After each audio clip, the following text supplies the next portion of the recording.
Shri Venkateswara gold తాకట్టులో ఉన్న మీ బంగారాన్ని విడిపించి కొనబడును.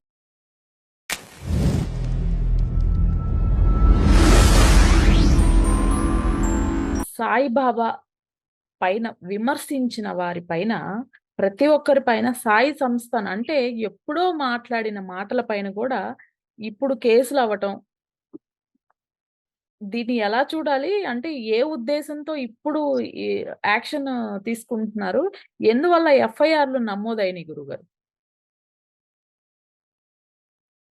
నువ్వు గమనించచ్చమ్మా. ఎప్పుడైనా నువ్వు పుస్తకంలో ఉన్నది ఎవరైనా ప్రశ్నిస్తే నువ్వు కేసులు పెట్టావు అంటే ఆ పుస్తకంలో ఉన్నదాన్ని నువ్వు అంటే ఉదాహరణకి ఎవరైనా పలానా వారిని నమ్ముతున్నారు అంటే దానికి కొన్ని కారణాలు చెప్తారు. అందులో పెద్ద కారణం ఏముంటుంది తెలుసా? కరుణ, దయ, క్షమ ఇలాంటి కారణాలు చూపిస్తారు. అంతే కదా? ఎందుకు నమ్మాలి అంటే, అవునా? ఇప్పుడు ఇలా కేసులు పెట్టారంటే అవన్నీ వాళ్ళకి లేవనే కదా? అవునా? సో ఇప్పుడు ఎవరైతే కామెంట్ చేశారో వాళ్ళందరూ చెప్పింది నిజమనే కదా? అవునా? ఇప్పుడు సొసైటీని పాడు చేసేటువంటి అది మతం, అది ఎడారి మతమైనా మనలో పుట్టిన సంకర మతమైనా మనం ఖచ్చితంగా వ్యతిరేకించాలి. ఓ గుడ్ న్యూస్ చెప్తాను. ఇప్పుడు నంద్యాలలో ఏదో పోస్ట్ చూశా, 2 గుళ్ళల్లో ఈ సాయిబాబా తీశారట. ఓకే. సో దరిద్రం ఈజ్ రిమూవింగ్. ఓకే. సో ఇదంతా కేవలం మెంటల్లీ వీక్ ఫెలోస్ ఫాలో అవుతున్నారు. మెంటల్లీ స్ట్రాంగ్ ఫెలో వ్యాసుని ఫాలో అవుతారు. మెంటల్లీ స్ట్రాంగ్ గా ఉండేవాడు వాల్మీకిని ఫాలో అవుతాడు. సో ఈ వీక్ బ్యాచ్ ఇంకా బాగా చెప్పాలంటే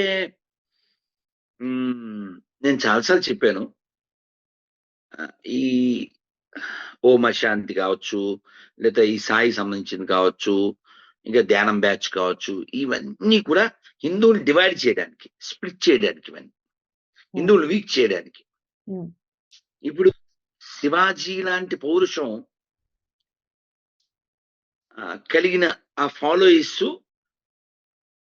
మహారాష్ట్రన్స్ వాళ్ళు పాండురంగ స్వామిని సేవిస్తారు. పాండురంగని నమ్మిన వాళ్ళకి మోక్షం వచ్చింది.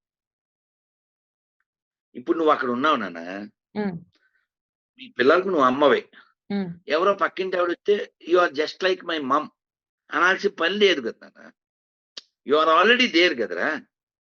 ఎవరో పక్కింటి ఆవిడని మీ పిల్లలు మా అమ్మ లాంటిది అని చెప్పాల్సిన అవసరమే ఉందన్న. వెన్ యు ఆర్ దేర్ కదా. కదా. ఓ పాట విన్నాను నేను, షిరిడి ఏమా పండరిపురం. ఎందుకు పండరిపురం ఉందిగా, షిరిడి పండరిపురం ఎందుకు వద్ది? నువ్వు ఉన్నావు కదా, బతికే ఉన్నావు కదా కదా. ఇది ఒక పైత్యం, అంటే చాలా పైత్యాలు ఇది ఒకటి. అలాగే ఇక్కడ విజయవాడలో దసరా వస్తే ఎవరికి చీర కట్టాలమ్మా? అమ్మవారికి. పిచ్చిదానివి, నీకు అంతే తెలుసు. ఆ టైంలో ఇక్కడికి రా, షిరిడి సాయిబాబా కూడా చీర కడతారు, గాజులు, ఉప్పు. ఇదే ముప్పు, అందుకే అందరికీ చెప్పు. ఇదంతా ఒక దేశ ధర్మాల పట్ల ఎటువంటి అవగాహన లేనటువంటి ఒక మూఢుల సమూహం అంతే. మనకు అవసరం లేదు.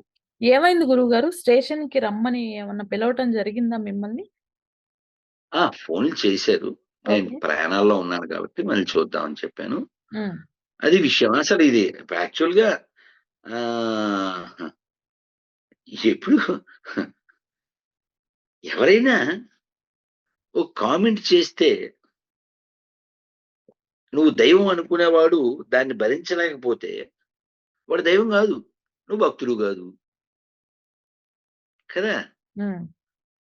ఇంకో దురదృష్టం ఏంటంటే వీళ్ళు ఇప్పుడు క్రిస్టియన్స్ ఉన్నారనుకోండి, ఏదో సగం సగం బ్యాచ్. సో ముస్లిమ్స్ ఉన్నారనుకోండి, వాళ్ళు దీన్ని కాపీ కొట్టరు. వాళ్ళకు పద్ధతి ఉంది కదా. ఉమ్, ఇప్పుడు సాయిబాబా అనే ఒక వ్యక్తిని ప్రమోట్ చేసే వాళ్ళంతా హిందువులే. అవును. ఈ వేకర్ సెక్షన్ అంతా అందులోకి వెళ్ళింది అంతే. వేకర్ సెక్షన్ అంతా అందులోకి వెళ్ళింది. ఓన్లీ సమాజాన్ని వీక్ చేయడం తప్ప. ఇప్పుడు మీరు పిల్లల పేర్లు అడగండి ఎక్కడైనా. సాయిరామ్, సాయి కృష్ణ, ఉమ్, సాయి బాలాజీ, సాయి మారుతి. యాడ్ యాడ్ చేశారు అంతే. ఓ ఫ్లేవర్ యాడ్ చేసినట్టు యాడ్ చేశారు అంతే. ఉమ్, ఉమ్, అవసరం ఏం లేదు. అవసరం లేదు అసలు. ఉమ్, మారుతి ఎప్పటి నుంచో ఉన్నాడు, రాముడు ఎప్పటి నుంచో ఉన్నాడు, కృష్ణుడు ఎప్పటి నుంచో ఉన్నాడు. అలా అవసరం లేదు. విష్ణు సహస్రనామం చదువుకుంటే చాలు, ఉమ్. భగవద్గీత చదువుకుంటే చాలు.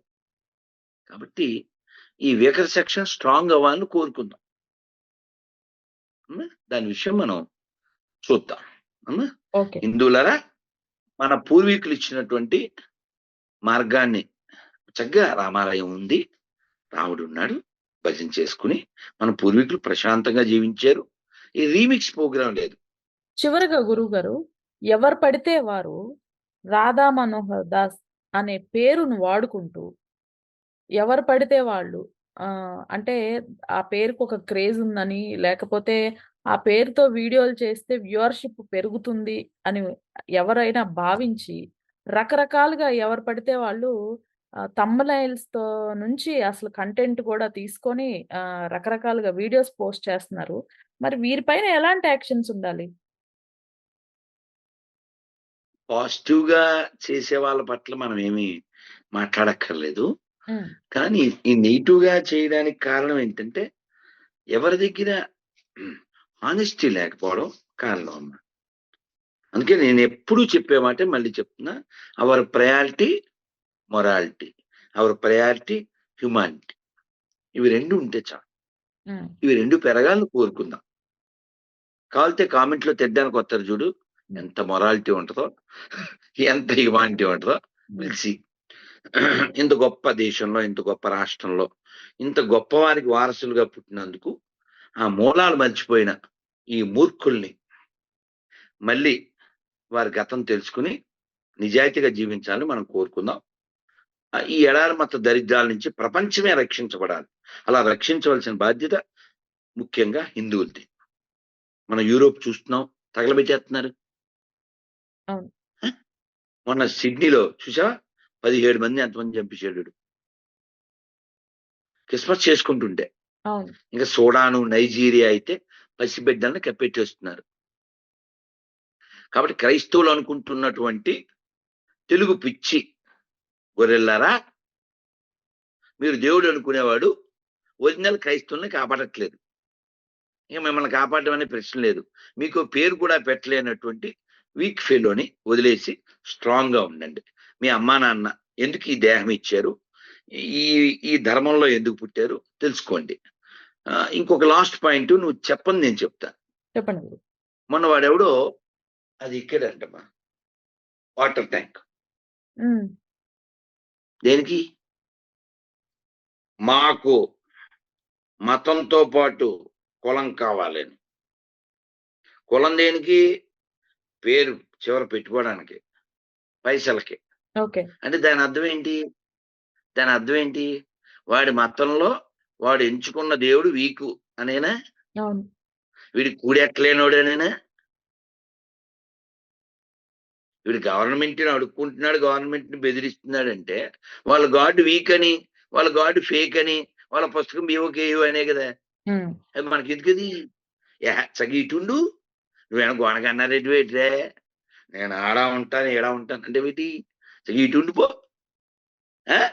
లేదా అటుండు. అందుకని honesty is the best policy.